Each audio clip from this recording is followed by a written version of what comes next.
السلام علیکم، welcome to art Islamic reaction. میں ہوں طوبہ، میں ہوں راحہ۔ آج ہم ایک اور ویڈیو کے ساتھ حاضر ہوئے جو ہنسی ٹی وی کی ہے اور بہترین ویڈیو میں کہوں گی۔ اس کے اندر آپ کو بہت ساری انفارمیشن ملے گی اور آپ کا ایمان تازہ ہوگا، اور سٹارٹنگ سے لے کے اینڈ تک دیکھیے گا۔ چلیں پہلے ہم ویڈیو دیکھتے ہیں، پھر ہم ریئیکشن دیں گے اپنا۔ السلام علیکم دوستو، میرا نام ہے حسیب شفقت اور آپ دیکھ رہے ہیں ہنسی ٹی وی۔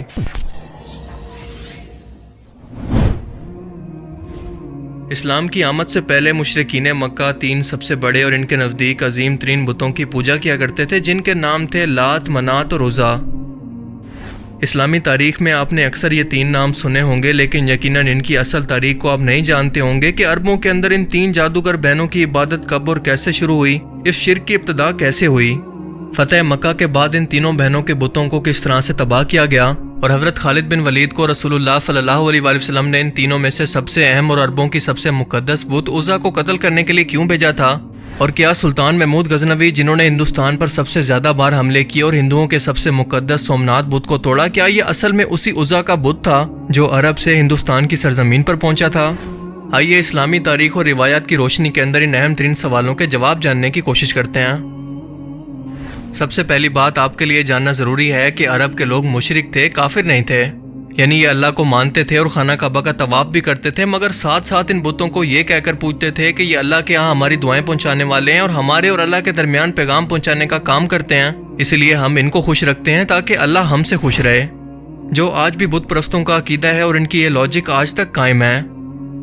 رسول اللہ صلی اللہ علیہ وآلہ وسلم کے اعلان نبوت سے پہلے خانہ کعبہ کے اندر 360 بت رکھے ہوئے تھے، جن میں سب سے پہلے اور بڑے بت کا نام تھا ہبل،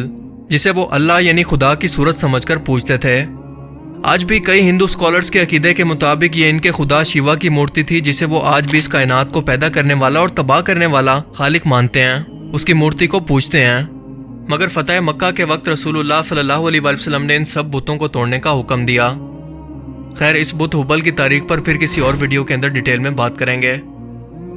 لات، منات اور عزا عرب کے اندر تین سردار جادوگرنیاں تھیں جن کی لوگوں نے بت بنا کر پوجا شروع کر دی تھی۔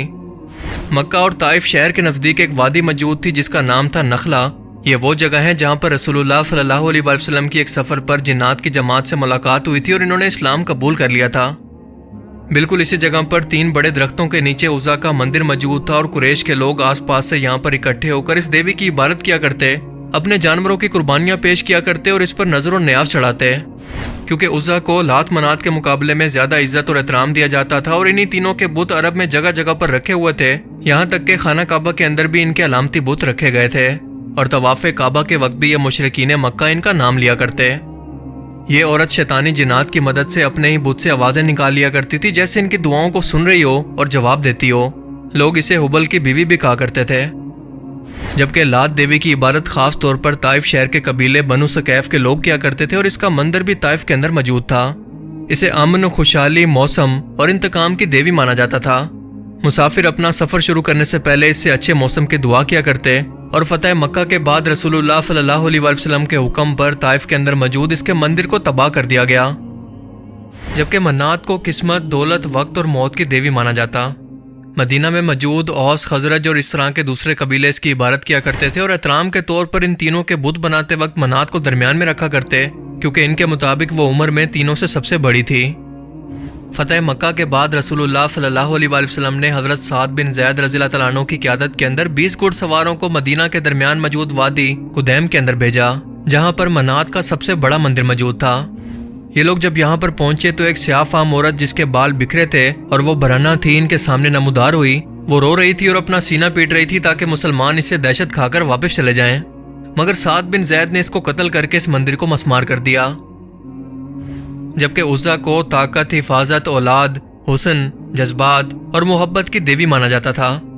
قریش مکہ جنگ کے اندر بھی اسی کو مدد کے لیے طاقت کے طور پر پکارا کرتے تھے، یہاں تک کہ جب غزوہ بدر اور غزوہ احد کے اندر جب مسلمان ایک اللہ کو پکار رہے تھے تو مشرکین مکہ ہبل اور عزا کو پکار رہے تھے۔ یہ لوگ عزا سے محبت کی وجہ سے اپنے بچوں کے نام تک اس کے نام پر رکھا کرتے تھے، مثال کے طور پر عبد العزا یعنی عزا کا غلام۔ اس دیوی کا نشان 3 درخت تھے جو کہ ایک ساتھ وادی نخلا کے اندر موجود تھے، اور یہ زندہ عورت تھی جس کے قبضے کے اندر شیطانی جنات تھے جو اس کے مجسمے میں داخل ہو کر آوازیں نکالا کرتے تھے تاکہ لوگوں کو اس پر یقین آ جائے۔ عرب کے مشہور اور بڑے قبیلے بنو قریش، بنو سلیم، بنو غطفان، بنو خوزان، بنو ثقیف اور بنو کنانہ اس کی عبادت کیا کرتے ہیں۔ اس کا ایک بت کعبہ کے اندر بھی موجود تھا جہاں پر لوگ اس کی زیارت کے لیے آیا کرتے اور یہاں پر بھی اپنے جانوروں کی قربانی اور نذرانے پیش کیا کرتے۔ فتح مکہ کے بعد رسول اللہ صلی اللہ علیہ وسلم نے حکم دیا کہ اس کے مندر کو مسمار کر دیا جائے، لہٰذا 25 رمضان 8 ہجری کو حضرت خالد بن ولید 30 گھڑ سواروں کے ساتھ وادی نخلا کی طرف روانہ ہوئے اور اس کے مندر کو مسمار کر دیا، اور واپس آ کر رسول اللہ صلی اللہ علیہ وسلم کو اس کے متعلق آگاہ کیا تو آپ نے دریافت کیا کہ کیا اس دوران کوئی غیر معمولی واقعہ پیش آیا؟ حضرت خالد بن ولید نے جواب دیا کہ نہیں، ایسا کچھ نہیں ہوا۔ تو آپ صلی اللہ علیہ وسلم نے فرمایا کہ واپس جاؤ، تم نے ابھی اس کے مندر کو نہیں توڑا۔ حضرت خالد بن ولید واپس گئے اور کافی محنت کے بعد آخر 3 درختوں کی نشانی والے اس مندر کو وادی نخلا کے اندر تلاش کر لیا، اور اسی دوران ایک عورت چیختی چلاتی سامنے آئی جو کہ برہنہ تھی اور اس کے بال بکھرے تھے، یہ خود عزا تھی۔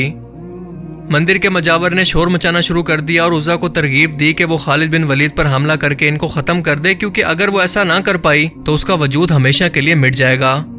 مگر خالد بن ولید رضی اللہ تعالیٰ عنہ نے تلوار سے ان دونوں کو جہنم واصل کر دیا اور واپس آ کر تمام واقعہ رسول اللہ صلی اللہ علیہ وسلم کو بیان کیا تو آپ نے فرمایا کہ ہاں، وہ عزا تھی جو جہنم واصل ہوئی، اور اب قیامت تک عرب سرزمین پر اس کی کبھی پوجا نہیں ہوگی۔ اور آپ کے فرمان کے مطابق بالکل ایسا ہی ہوا، کیونکہ عرب سرزمین سے ہمیشہ کے لیے اس کی عبادت کا سلسلہ ختم ہو گیا۔ کچھ مورخین کا ماننا ہے کہ فتح مکہ کے موقع پر عزا کے بت کو مشرکین مکہ نے بہت رافداری کے ساتھ عرب سے نکال کر ہندوستان کی سرزمین کی طرف روانہ کر دیا، جسے آج کے موجودہ ہندوستان کے اسٹیٹ گجرات پہنچا دیا گیا، اور جہاں سے اسے سومناتھ کے ایک مندر میں پہنچا دیا گیا، اور سلطان محمود غزنوی نے اسی مقصد کے لیے سومناتھ کے اس مندر پر حملہ کر کے عزا کے اس بت کو توڑ دیا تھا۔ حالانکہ مندر کے پجاریوں نے اس کے بدلے میں سونا، چاندی اور بے تحاشا دولت کی آفر کی تھی کہ صرف اس ایک بت کو چھوڑ دو اور باقی سب دولت لے لو، لیکن اکثر تاریخ دان اس کا انکار کرتے ہیں کیونکہ ہمارے پاس مستند تاریخی روایت اس سے متعلق موجود نہیں ہے، لہٰذا اسے کنفرم کرنا ممکن نہیں۔ اللہ تعالیٰ نے قرآن کریم کی سورہ نجم کے اندر ان تینوں بتوں کا ذکر فرمایا۔ ان تینوں دیویوں کی عبادت کا سلسلہ اس وقت شروع ہوا جب مشرکین مکہ نے فرشتوں کو پہلے خدا کی بیٹیاں کہنا شروع کیا کہ بیٹیاں کیونکہ لاڈلیاں ہوتی ہیں اور ان کے پاس اختیارات ہوتے ہیں، ہر ایک فرشتہ کیونکہ ہر ایک نئے کام پر مامور ہے تو یہ اللہ کے ہاں ہماری سفارش کریں گی، اور اسی سے ہوتے ہوتے انہیں باقاعدہ خدا کا درجہ دے دیا گیا۔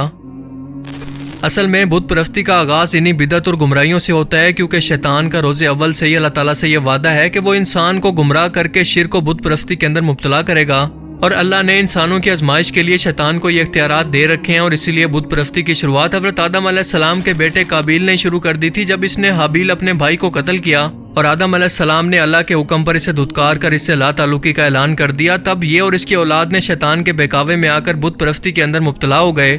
اور تاریخ میں جب بھی کسی پیغمبر کی تعلیمات کو بھلا دیا گیا یا پھر اس کو بدلنے کی کوشش کی گئی تو یہ بت پرستی پھر سے گمراہی کی صورت میں واپس آ گئی، مگر عرب کی سرزمین سے رسول اللہ نے اس کا ہمیشہ کے لیے فتح مکہ کے موقع پر خاتمہ فرما دیا، مگر باقی دنیا کے اندر بتوں کی پوجا، قبر پرستی اور شرک کی صورت میں ہماری نظروں کے سامنے موجود ہے۔ اللہ تعالیٰ سے دعا ہے کہ ایسے لوگوں کو ہدایت دے اور ہمیں بھی سمجھنے اور نیک عمل کرنے کی توفیق عطا فرمائے، آمین۔ بہترین ویڈیو تھی اور بہت ساری انفارمیشن دی، کیونکہ میں نے خود پہلی دفعہ یہ ویڈیو دیکھی ہے، اور بے شک مجھے ان بتوں کا تو پتہ تھا پر اتنی انفارمیشن نہیں تھی کہ یہ تینوں بہنیں تھیں اور کس طرح سے یہ اس عمل میں آئیں اور شیاطین نے ان کی مدد کی، اور بے شک شیطان تو کھلا دشمن ہے، اس میں تو کوئی شک ہی نہیں ہے، اور اینڈ پہ جو شیطان کے ساتھ ہوگا اسے جانا تو جہنم میں ہی ہے۔ اللہ تعالیٰ ہمیں بچائے شرک سے اور اس ٹائپ کی گمراہی سے جس کے اندر اینڈ پہ ہمارا انجام شیطان کے ساتھ ہو۔ اللہ تعالیٰ ہدایت دے اور ہدایت کے رستے پہ رکھے، آمین۔ اور جب موت قریب ہو تو ہم ایمان کا اوپر ہوں، ایمان کے ساتھ اس دنیا سے جائے۔ اللہ کا لاکھ لاکھ شکر ہے کہ ہم مسلمان ہیں، اور بہترین مسلمان بننے کے اللہ پاک توفیق عطا فرمائے۔ ہنسی ٹی وی پہ بہت اچھی انفارمیشن دی حسیب بھائی نے، اور اتنے اچھے سے ایکسپلین کیا تینوں کے بارے میں، اور جو انسان شرک میں پڑ جاتا ہے یعنی مشرک ہو جاتا ہے، اس کا تو نہ دنیا نہ وہ آخرت میں، دنیا میں وہ جتنا مرضی کامیاب ہو جائے، آخرت میں اس کے ہاتھ میں کچھ نہیں ہوگا۔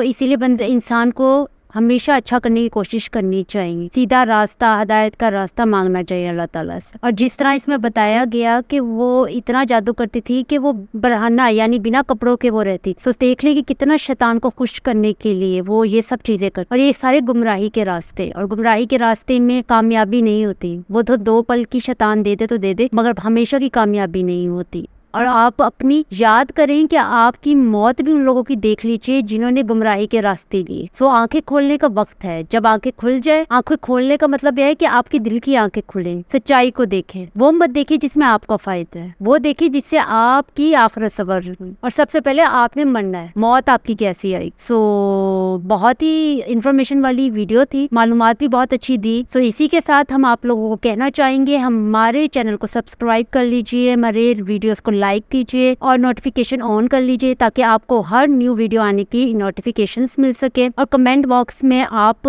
ہمیں بتا سکتے ہیں کہ آپ کون سی ویڈیوز پہ ہمارے ریئیکشن دیکھنا چاہتے ہیں. سو اسی کے ساتھ ہم آپ لوگوں کو کہنا چاہیں گے آپ اپنا خیال رکھیں, اپنے پیاروں کا خیال رکھیں. اسی کے ساتھ اللہ نگہبان.